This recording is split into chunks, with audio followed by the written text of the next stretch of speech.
चलिए, तो good evening सभी साथियों को। और इकोनॉमिक्स की क्लास हमारी चल रही थी, इसी में हम आगे बढ़ते हैं। उम्मीद है आप लोगों की सबकी होली बहुत अच्छी रही होगी। और उसके बाद अब हम अपने पढ़ाई के मोड में शुरू होते हैं और आगे बढ़ते हैं। कल हमने लास्ट कृषि की विशेषताएं, भारतीय जो कृषि है उसकी विशेषताएं पढ़ी थी। और इसमें मैंने कहा था आपसे जो विभिन्न क्रांतियां यहाँ पर कृषि से संबंधित हुई हैं, उन क्रांतियों की हम यहाँ पर बात करेंगे।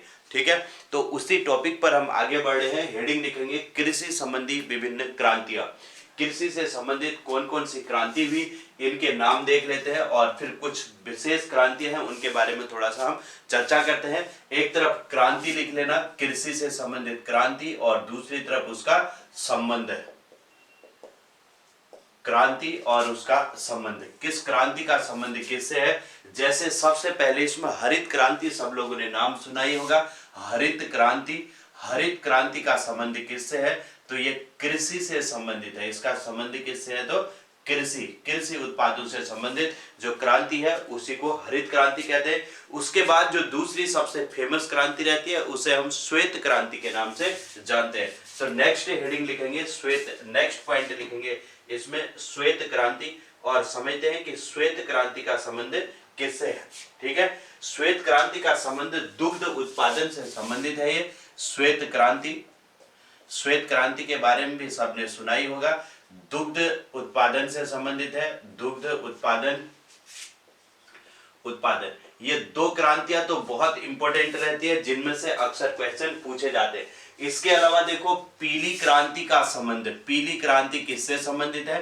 पीली क्रांति ये ऑयली जो प्रोडक्ट होते हैं, विशेषकर सरसों के उत्पादन या फिर खाद्य तेल कह लो, खाद्य तेल के उत्पादन से संबंधित जो क्रांति है उसे हम पीली क्रांति के नाम से जानते हैं। ठीक है, तो इसको भी पढ़ेंगे। इसके बाद नीली क्रांति का संबंध किससे है?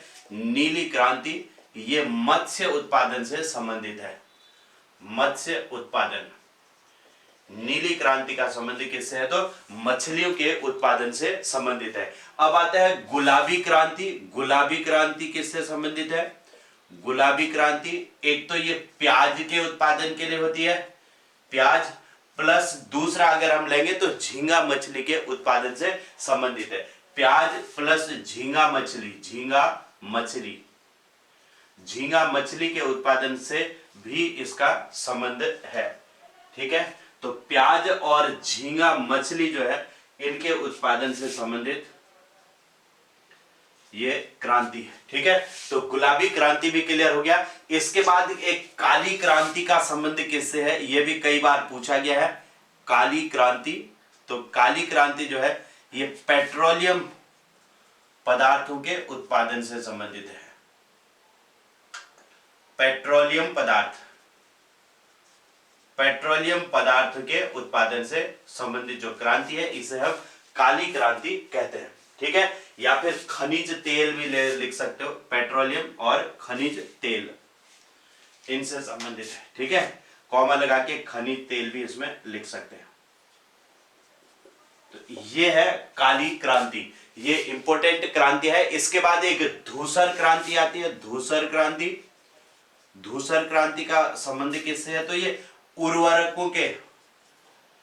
उर्वरक के उत्पादन से संबंधित क्रांति है। इसे धूसर क्रांति के नाम से भी जानते हैं। ठीक है,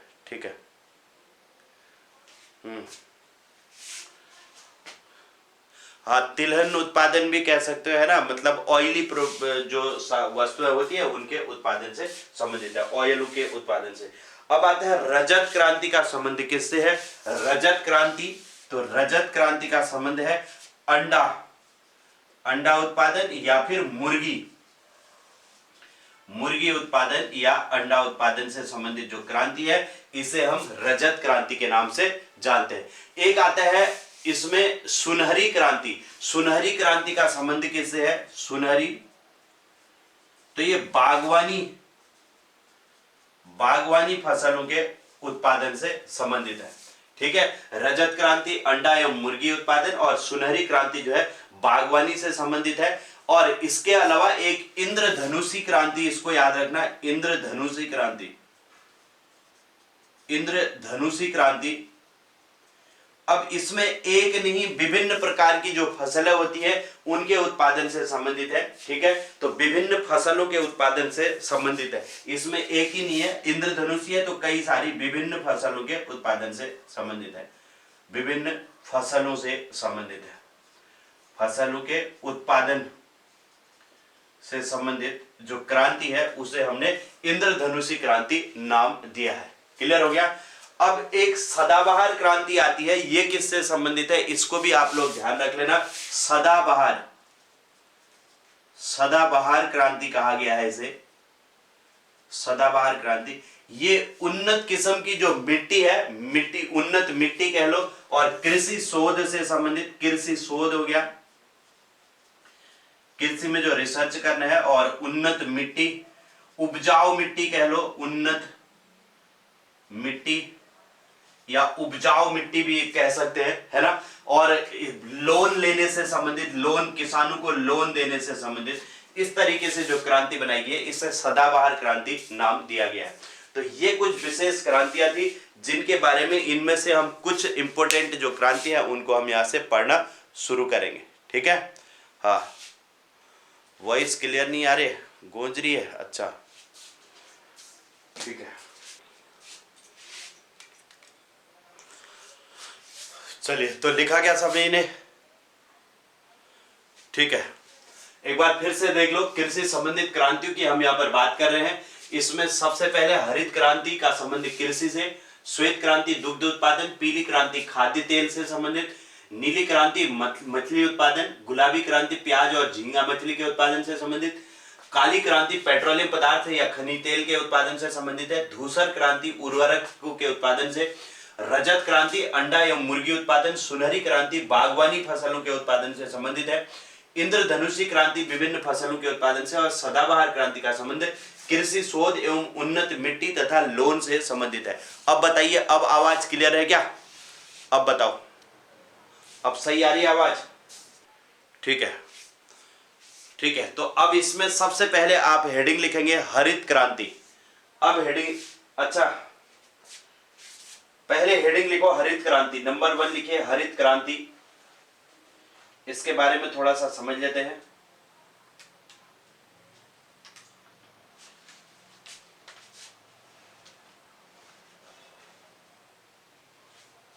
नंबर 1 हेडिंग लिखेंगे हरित क्रांति, और इस पर हम थोड़ा सा चर्चा करते हैं। अब सबसे पहले देखिए, जो हरित क्रांति है, पूछा जाता है कि हरित क्रांति शब्द का सबसे पहले प्रयोग किसने किया, इसको समझते हैं। तो हेडिंग लिखिए हरित क्रांति, और इसमें पहला पॉइंट लिखेंगे कि हरित क्रांति शब्द का सर्वप्रथम प्रयोग विलियम गॉड ने किया, विलियम गॉड ने किया। ठीक है, तो पूछा जाता है कि सर्वप्रथम हरित क्रांति शब्द का प्रयोग किसने किया, और फिर हरित क्रांति के जनक पूछा जाता है कि विश्व में हरित क्रांति का जनक किसे कहते हैं। विश्व में हरित क्रांति का जनक,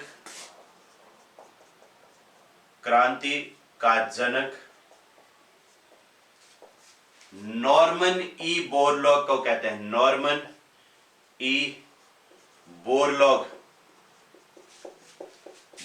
को कहते हैं। तो नॉर्मन बोरलॉग जो है, इन्हें विश्व में हरित क्रांति का जनक कहते हैं, जबकि भारत में हरित क्रांति का जनक, भारत में हरित क्रांति का जनक किसे कहते हैं, तो MS स्वामीनाथन को कहते हैं। MS स्वामीनाथन को कहते हैं। भारत में हरित क्रांति का जनक किसे कहते हैं, तो MS स्वामीनाथन को भारत में हरित क्रांति का जनक कहा जाता है। अब बात आती है कि भारत में हरित क्रांति का प्रारंभ कब हुआ। तो भारत में जो ग्रीन रेवोल्यूशन है, हरित क्रांति का प्रारंभ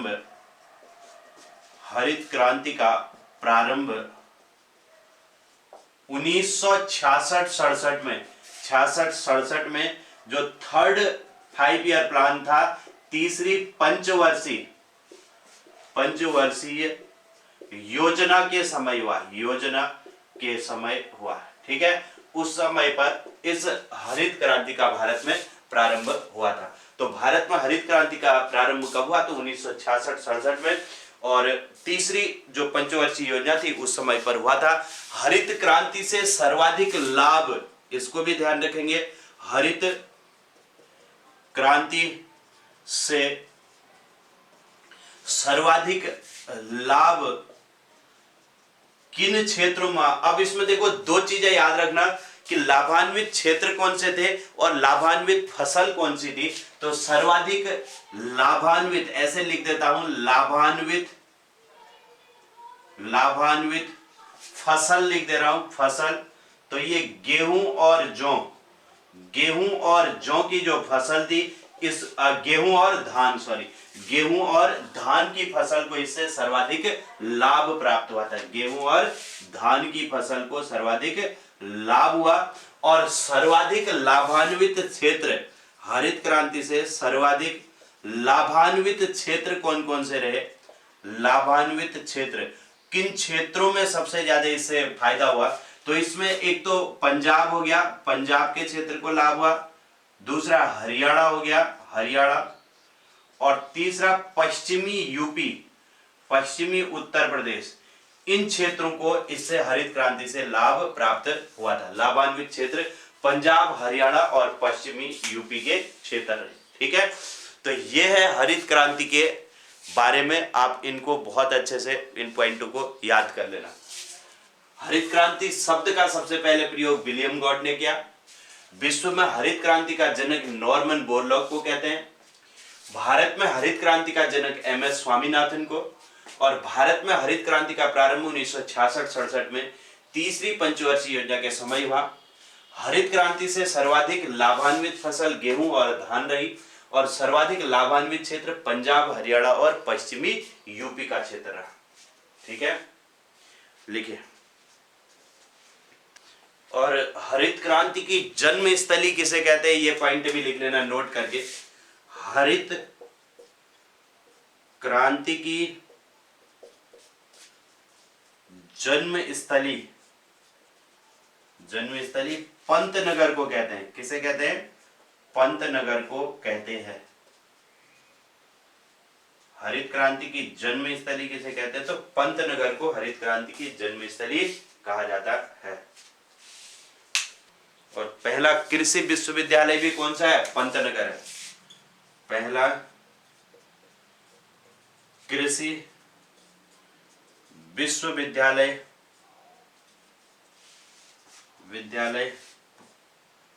पंडित गोविंद वल्लभ पंत वाला पंतनगर विश्वविद्यालय। पंतनगर विश्वविद्यालय जो है, इसकी स्थापना बताइए, कौन बताएगा? पंतनगर विश्वविद्यालय की स्थापना कब हुई थी? जल्दी बताइए। बिल्कुल सही है, 1960 में, ठीक है। तो इसकी स्थापना लिख लेना, स्थापना 1960 में हुई थी, 1960 में। पंतनगर विश्वविद्यालय की स्थापना 1960 में हुई थी। लिखा सबने?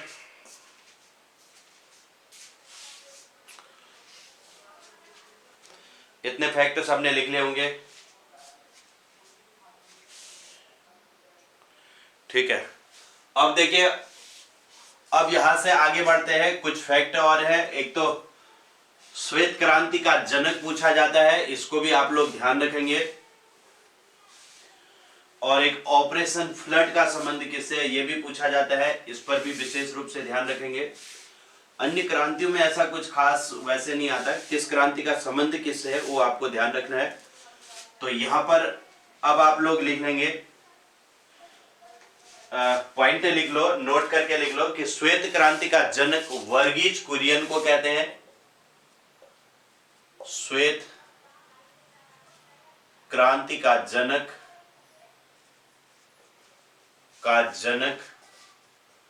वर्गीज कुरियन को कहते हैं।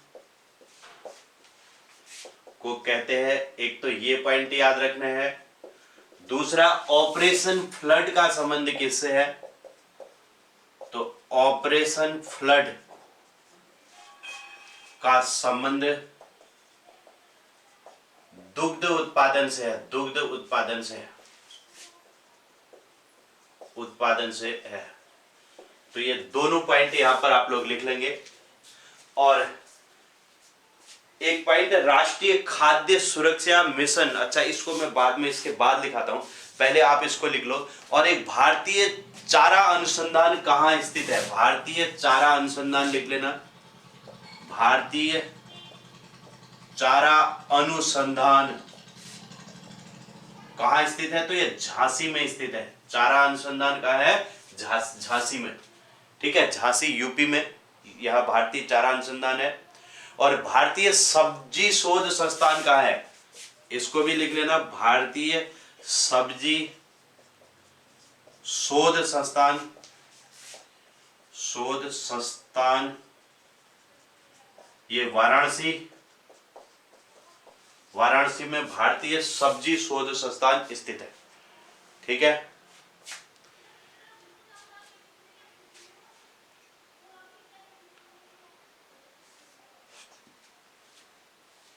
बस इन पॉइंटों को आप लोग लिख लो जल्दी।